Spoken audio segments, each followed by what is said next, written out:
Welcome back to some new r/malicious compliance stories, where people comply to the letter, but not the spirit of a request. I hope you had a great day.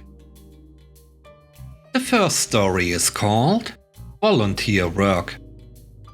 I used to be a firefighter for a volunteer department. The town was small and nothing happened on most days. But I was young and single and I loved the job. I showed up every single time I could.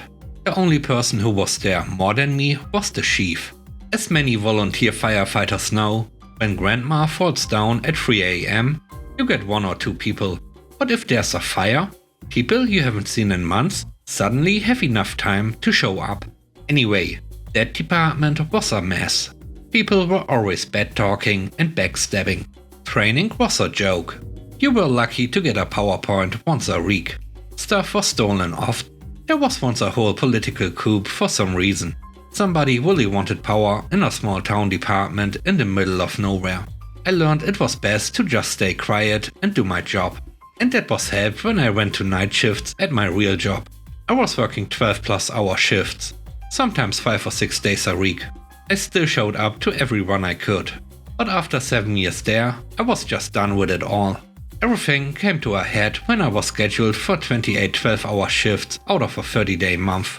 I was still the second most active member out of 30 people, but I wasn't kissing up to management, so they kept trying to get me in trouble.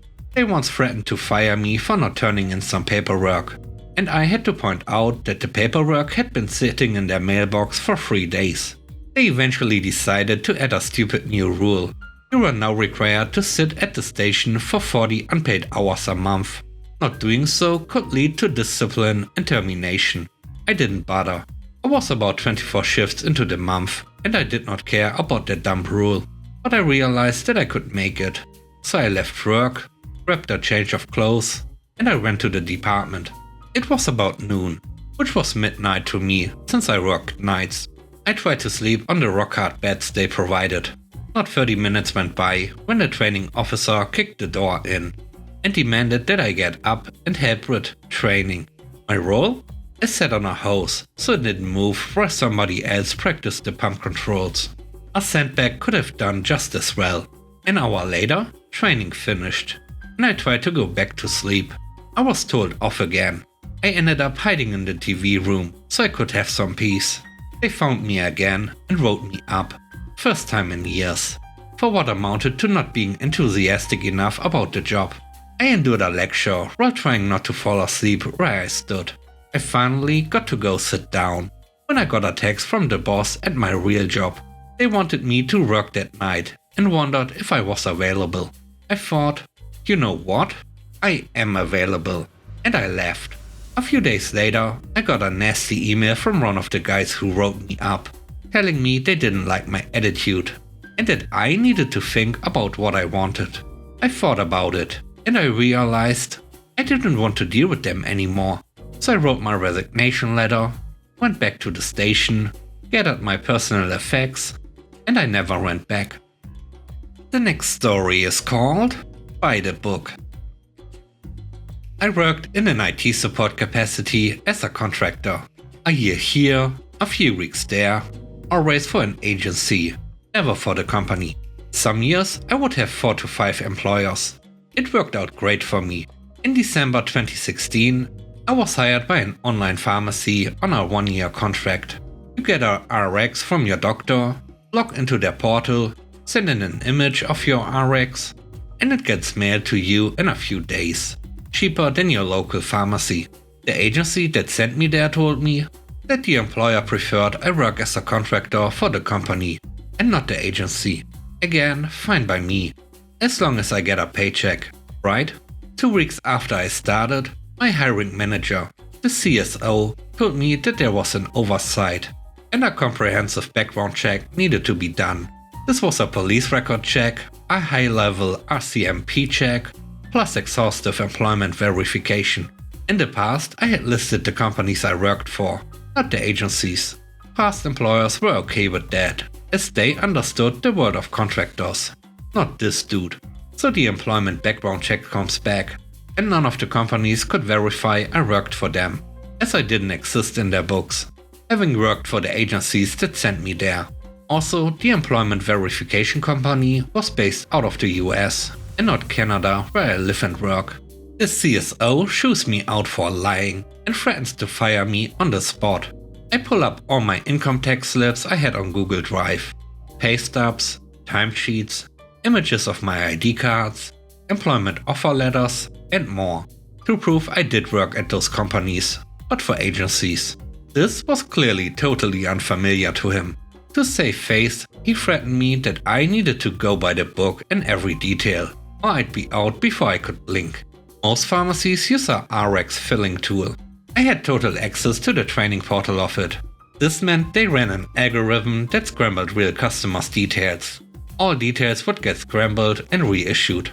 So if I opened a random customer, every detail would be pulled from millions of customers, in a never to repeat random order.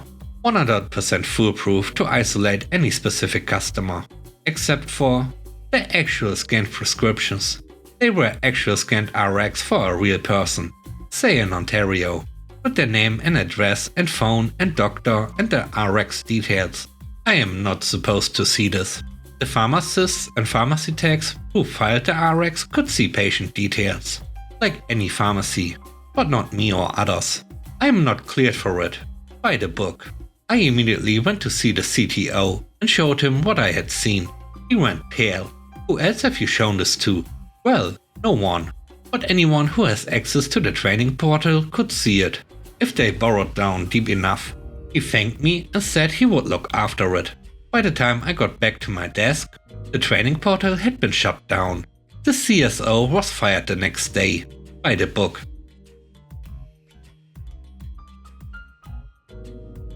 The last story is called I Dare You. A couple of years ago, I was working with a really obnoxious coworker.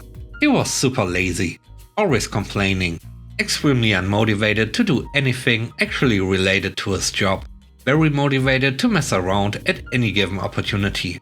Anyway, this one night I was doing this big closing mob. At my store, this meant filling a bucket full of cleaner, splashing it all over the store, scrubbing over with a hard brush, and vacuuming everything with a wet vac. Clean, fast, and effective. So I get around to the front counter, and there he is, just standing in the middle of my path with a grin on his face. I'm like, bro, can you move? Nah. Seriously, I need to get this done fast. Yeah, nah. Dude, you don't move, I'm a dumb water all over you. Go on then. I dare you. One thing about me is, I never make a threat I won't follow through. I immediately pour what's left in my bucket directly into his sneakers. He shrieks and jumps out of my way. He spends the next hour complaining that his socks are full of water.